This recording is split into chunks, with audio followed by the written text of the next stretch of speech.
School থেকে যখন বাড়ি ফিরি তখন আমাদের ওখানে একটা হাট বসে, আর হাট থেকে এই ছোট্ট কিউটি পিগিটা আমার খুব পছন্দ হয়েছিল, আর আমি কিনে নিয়ে চলে এসেছিলাম এটাতে টাকা জমানোর জন্য।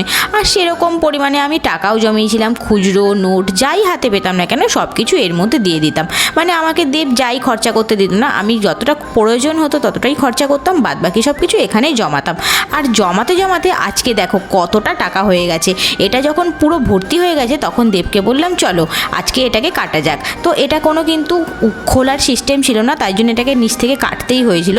কেটে এই দেখো এই যে টাকাটা আছে এটা আমি নিজে জমিয়েছি, নিজের হাত খরচা থেকে একটু একটু করে বাঁচিয়ে। তো যাই হোক, তারপরে এই দেখো টোটাল কত টাকা হয়েছে। আর এটা অনেক দিন আগের ভিডিও, তো টোটাল কত টাকা হয়েছিল আমার মনে নেই, কিন্তু এই দেখো এখানে সব টাকা ঢালা হয়ে গেছে।